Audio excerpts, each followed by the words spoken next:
नमस्ते दोस्तों। आज मैं आप सबसे बात करूंगी करवा चौथ के त्यौहार के बारे में।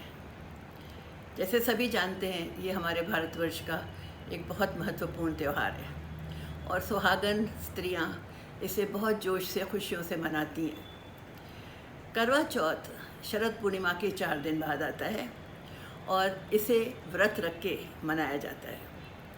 सुहागन स्त्रियां सुबह जल्दी उठ कर के सरगी लेती हैं सूरज निकलने के पहले, और सरगी में वो मेवे, दूध की चीज़ें और सुतर फेनी ऐसी चीज़ें लेती हैं, फल वगैरह, मेवा, नारियल।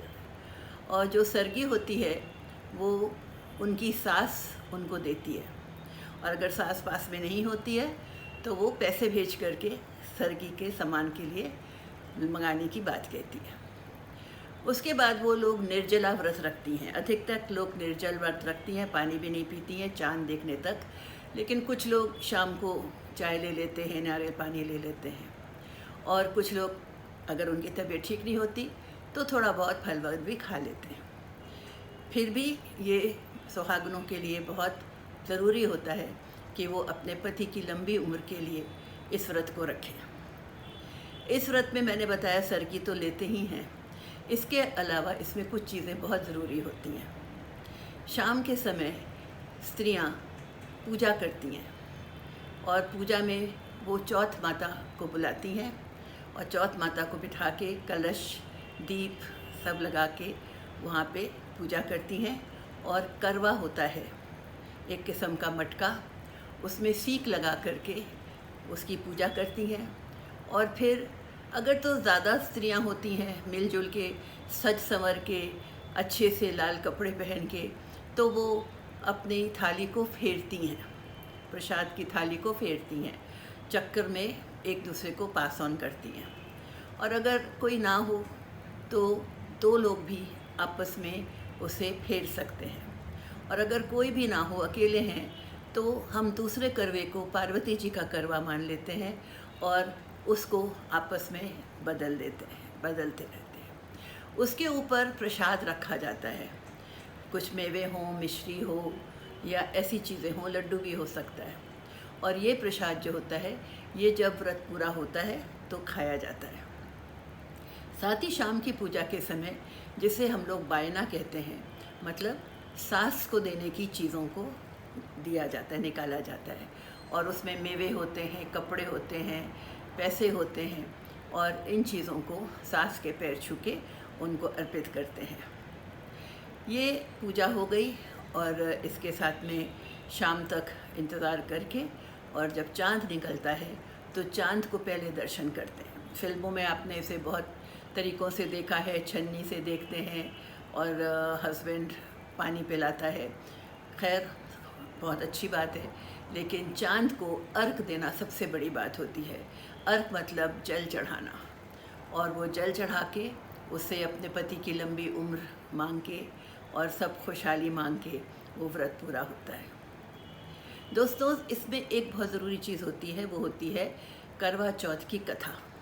जब शाम को सब सुहागनें बैठती हैं और वो अपनी थाली फेरती हैं, उस वक्त कथा भी कही जाती है या सुनी जाती है। मैं ज़्यादा ना कुछ कह के जल्दी से आपको शॉर्ट में उस कथा के बारे में बता देती हूँ। कथा के अनुसार एक साहूकार था, उसके 7 बेटे थे, एक बेटी थी, खुशहाली भरी थी, पैसा भरा हुआ घर था। वो बेटी बहुत लाडली थी, शादी सबकी हो गई थी, बेटों की भी और बेटी की भी। करवा चौथ के दिन बेटी अपने मायके आई और उसने भी अपनी भाभीयों के साथ व्रत रखा। शाम को उसके भाई खाना खाने बैठे, तब तक चाँद नहीं निकला था, तो उन्होंने देखा कि उनकी बहन भूखी प्यासी बैठी है और वो अपनी बहन को बहुत प्यार करते थे। तो उन्होंने कहा, बहन आओ, तुम भी हमारे साथ खाओ, तुम्हारी दशा अच्छी नहीं है। तो बहन ने बोला, नहीं, मैं तो चाँद देख कर के ही खाऊंगी।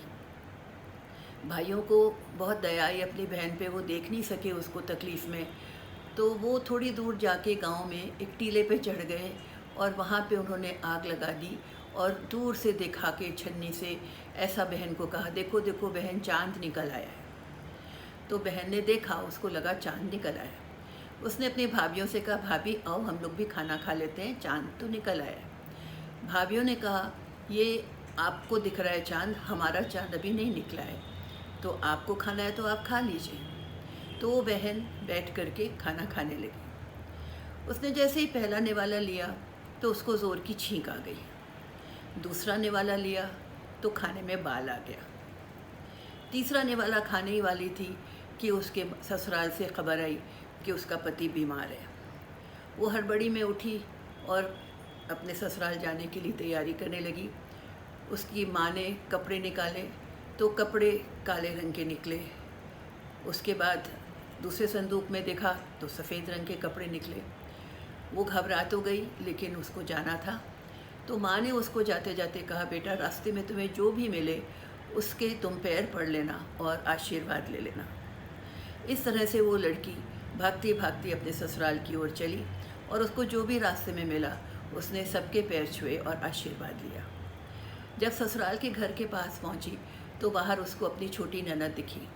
उसने छोटी ननद के भी पैर छुए और छोटी ननद ने कहा, सदा सुहागिन रहो। जब वो अंदर गई तो उसने देखा कि उसका पति तो मर चुका था और उसका मृत शरीर वहाँ रखा हुआ था।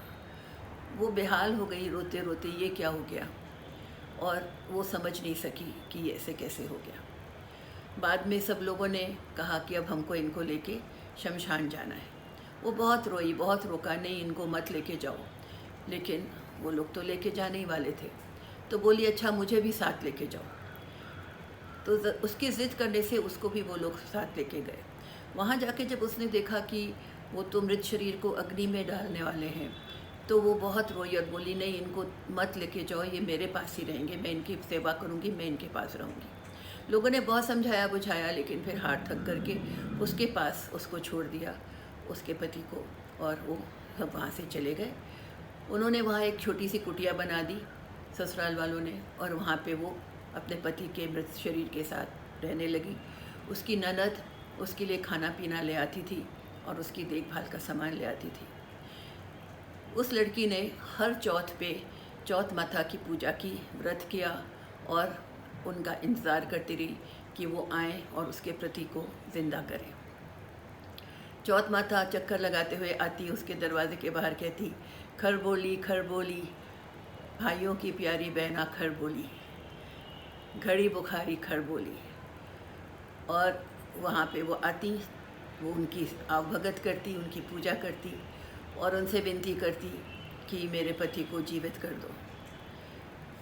इसी तरह से हर महीने चौथ माता की वो पूजा करती रही और हर बार चौथ माता की यही कहती रही। जब काफ़ी समय गुजर गया तो उसने अश्विन की चौथ माता से कहा, माता अब तो बहुत समय गुजर गया, अब मेरे पति को जीवित कर दो, मैं आपकी पूजा करती हूँ। तो अश्विन की चौथ माता ने कहा, जो कार्तिक की चौथ माता है वो सबसे बड़ी माता है और वो आपसे नाराज़ हो गई है, गुस्सा हो गई है, इस वजह से ऐसा आपको झेलना पड़ रहा है। तो अगले महीने जो कार्तिक की चौथ आएगी उसमें आप उस चौथ माता से अपना वरदान मांग लेना।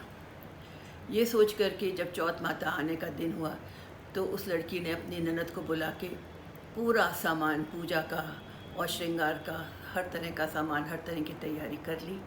और जब चौथ माता आई करवा चौथ के दिन तो उन्होंने भी कहा, खरबोली खरबोली, दिन में चांद उगाने वाली खरबोली। तो वो उनके पैर पड़ गई, बोली, चौथ माता मुझे माफ़ कर दो और मेरे पति को जीवित कर दो, मैं आपकी बहुत आभारी होंगी, मैं आपकी बहुत पूजा करती हूँ, बहुत पूजा करूँगी और आगे से कभी भी कोई गलती नहीं होने दूँगी।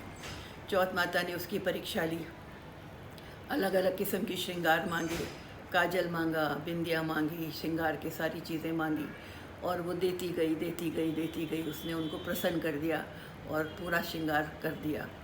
तब चौथ माता ने कहा, ठीक है, अब मैं तुम्हें माफ़ करती हूँ, और ये कह के उसने उसके पति को जीवित कर दिया। और जाते जाते चौथ माता ने उसकी कुटिया को ऐसे थोड़ी सी ठोकर लगाई जिससे कि वो कुटिया एक आलीशान महल बन गई। वो लड़की बहुत खुश हो गई अपने पति को जीवित देख के, और उसने जल्दी से अपनी ननद को बुलाया और उसे कहा, जाके ससुराल से सबको बुला के लाओ और देखो हमारा घर कितना बड़ा, कितना अच्छा हो गया है। किसी ने उस पर यकीन तो नहीं किया, पर सब लोग आए और वो सब भी देख करके बहुत खुश हुए। इस तरह से चौथ माता की पूजा करते रहना चाहिए और चौथ माता प्रसन्न होकर के आपको आपका मन चाहा वर देती है, आपके पति को लंबी उम्र और अच्छी सेहत देती है।